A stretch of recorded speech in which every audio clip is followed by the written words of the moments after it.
Kalle RX-motolta päivää. Nyt olisi vähän erikoisempi vaihtolaite. Tällainen 125-2,5 cross-karttiluokkaan oleva valmis kilpuri. Eli sieltä löytyy 2,5 SXF KTM kone, eli Rossi-kone. 63 tuntia mittarissa.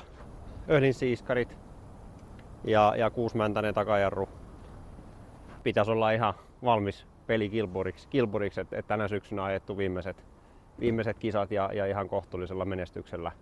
En ollut kylläkään itse puikoissa, vaan ihan alan mies. Niin Täältä löytyy HGS:n koko putkisto.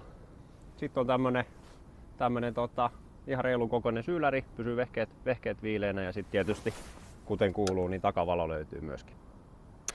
Eli täältä löytyy sitten ohjaamon puolelta ihan KTM:n omien nappuloiden kanssa niin starttinappi. Sitten meillä on täällä sammutus. Sitten täältä löytyy tuntimittari. Sitten on KTM elektroniikka ja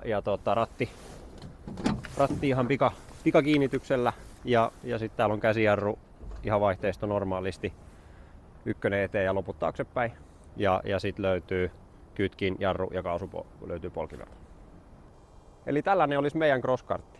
Ei muuta kuin puhelin käteen ja soittoa 5990 ja tää on sun. Ja niin kuin kuvasta näkyy, niin ihan ei täyspitkälle äijälle ole passelipeli, vaan tämän luokan autot on 12-16-vuotiaille kuskeille.